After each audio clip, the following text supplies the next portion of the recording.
So this is Bud Not Buddy, chapter 15. Remember in chapter 14, Bud was having dinner at a restaurant for the first time with some band members of his dad's, Hermione Calloway's band. He thought Hermione Calloway was his dad. And towards the end of dinner, he just started crying and couldn't stop. And Miss Thomas, the singer of the band, was comforting him. So this is chapter 15.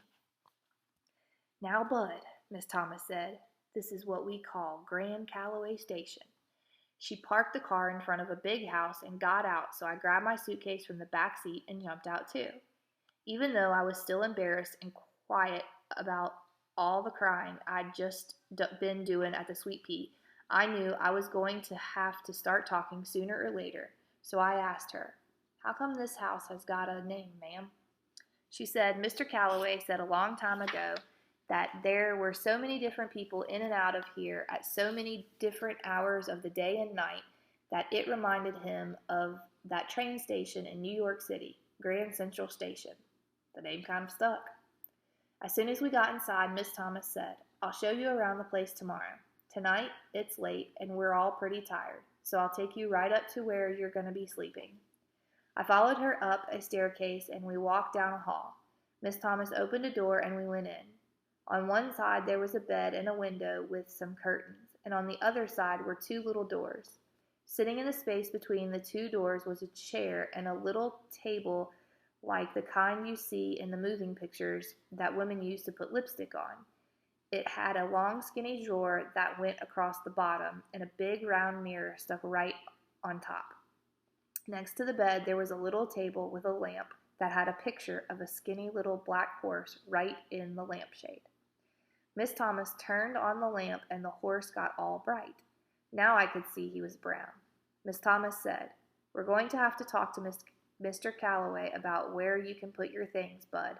I don't think you'll be able to fit anything in those closets." She pointed at the two doors. "There's a lot of old things in there that he really needs to clear out. For now, just to put your suitcase there." She pointed at the table with the mirror on it. I said, "Yes, ma'am. Thank you, ma'am." She smiled and said, "Okay, I guess that's it. The first door down the hall on the left is my room. The second door is Mr. Calloway's, and the door on the right is the bathroom. Do you think you'll be all right?" I would, except that those two little doors were starting to make me nervous. They looked like they were just the right size for a young Frankenstein or wolf man to come busting out of one after all grown folks had left the room. And since there was only one chair in the room, I wouldn't be able to block both of the doors off. I said, "I'll probably be okay, ma'am, but there's one thing I'm wondering about." "What's that, sweetheart?" I pointed at the doors and said, "Are those locked?" I was going to have to try to make a better first impression on Mrs. Thomas. She said she had to think I was pretty babyish, what with me crying my eyes out before and now being scared of some little monster-sized doors. She laughed and said, "I don't think they're locked, Bud, but there's nothing in there but girls' clothes and toys." I said, "Won't the girl get mad if she comes back here and I'm sleeping in her bed?" Miss Thomas waited a second like she had to think. She finally said, "No, Bud, I don't think you have to worry about that. She's gone." Uh-oh. That was two things to get nervous about in one sentence.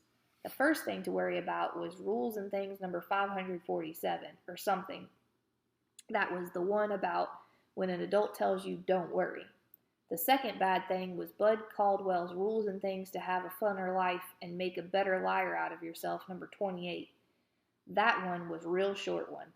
Rules and Things number 28. Gone equals dead. I don't know why grown folks can't say someone is dead. They think it's a lot easier to say gone. That meant I was going to have to spend the night in the room of a little girl. That meant I wasn't going to be getting much sleep at all. I could jam the chairs up against the door's knobs, and I'd have to scooch the table with the mirror up against the other one. I don't buy it when people tell you that closets are the only way a ghost or monster can get into your room. Shucks. I bet you they got ways to come up from under your bed.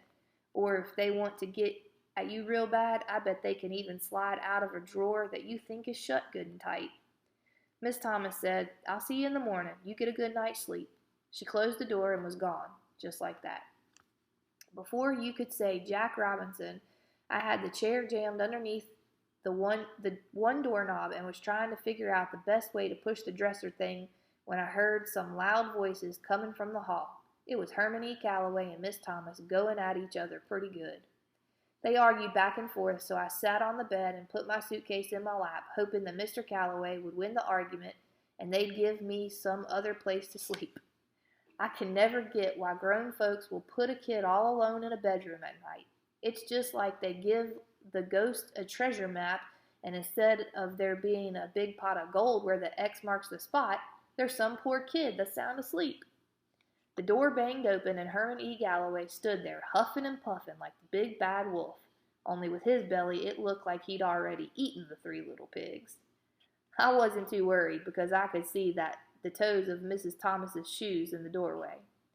Herman E. Calloway looked at me sitting on the bed and rushed over to the first little closet door. With one mighty huff, he swiped the ghost-blocking chair away and stuck a key in the lock. Then he stomped over to the other closet door and locked it too. He kind of whispered so Miss Thomas couldn't hear. "You got the rest of them fooled, but not me. There's something about you that I don't like. I'm going to find out what your game is, and believe you me, scamp, you're going back where you belong." He stuck the key back in his pants pocket, walked out of the room, and slammed the door. The door wasn't even done shaking from being slammed so hard when it jumped open again. Herman E. Calloway pointed a finger at me and said, "And you better not do any snooping around this room or anywhere else in this house. I know where every single thing belongs, and I can tell right away when something's missing. I've got a little secret bells all over everything, and when something's stolen, the bell goes off and only I can hear it. So watch your step." The poor door got slammed again. Miss Thomas said, "You know, Herman, half the time I don't know if I should laugh at you or just feel sorry for you." What Herman E. Calloway said reminded me of what they used to tell us when they'd take us kids from the home to the YMCA to go swimming. Before we'd start swimming, the white lifeguards made us sit on the edge of the pool with just our feet in the water. He'd say, "We've had problems with you children urinating in the pool in the past. We've begged you and pleaded with you to stop, but you don't seem to get the message. This has forced the Y to spend a great deal of money to put a special new kind of magic chemical in the water. This chemical reacts to turn water contaminated with urine a bright red. Therefore, if you urinate in the pool, a bright red cloud will surround you and we'll be able to tell who has relieved themselves. This chemical also causes severe burns to the skin of the urinator. So if a red cloud appears around any of you people, you will be arrested by the Flint police. You will go to the hospital to fix your burns, you will go to jail, and then your name will go on the list that says you can't swim in any pool in any building anywhere in the world." That's a bit dramatic. "If a red cloud appears around any of you people, you will from that moment on be swimming nowhere in the river in the Flint. If a red cloud appears around any of you people, you will from that moment on be swimming nowhere but in the Flint River." Shucks. Nothing makes you want to pee in a pool more than somebody who thinks you're stupid telling you not to do it, and nothing makes you want to steal something more than having somebody who doesn't even know you're honest telling you not to steal. Herman E. Calloway didn't have to worry. I was a liar, not a thief. The only thing I'd ever stole was food out of someone's garbage can. He was so doggone mean and hard to get along with, it just didn't seem like it was true that he could be anyone's daddy. The way he was so worried about me stealing stuff from him before he'd even knew if I was honest or not made me wonder if someone who was so suspicious could ever be kin to me. I looked around the little dead girl's room and could see that even a hard-up thief wouldn't find nothing much worth stealing in here. The best thing in the room was one wall that was covered with pictures of some horses cut out of a bunch of magazines and stuck on the wall with thumbtacks. It looked like someone went through a lot of trouble to do it. Each picture was held up with 4 thumbtacks, and there were so many of them that they were like wallpaper from the floor to the ceiling. There might have been something good in the closets, but even before Hermione Calloway locked them shut, I sure wasn't about to peek in them. I set my suitcase on the dressing table and looked at the first drawer. Like I said, someone telling you not to do something will sure make you want to do it. I listened real careful to make sure Hermione Calloway wasn't sneaking up on me.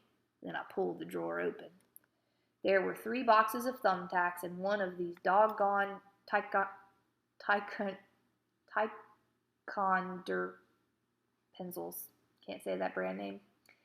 Looking at it made me smell rubber all over again. I walked over to the bed and sat on the edge. Looking at it made me smell rubber all over again. I walked over to the bed and sat on the edge and flopped back down on the mattress. Man, it was the softest thing I'd ever felt in my life. I rubbed my arms up and down on the blanket and pulled the pillow out and put it underneath my head. The bed had 2 sheets on it, just like Toddy boys. It was strange, even though this was the bedroom of some little girl who'd kicked the bucket.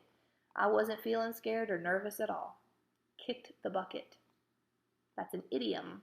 It means she died. I took in a deep, deep breath, and it felt like I was sleeping with my own blanket wrapped around my head.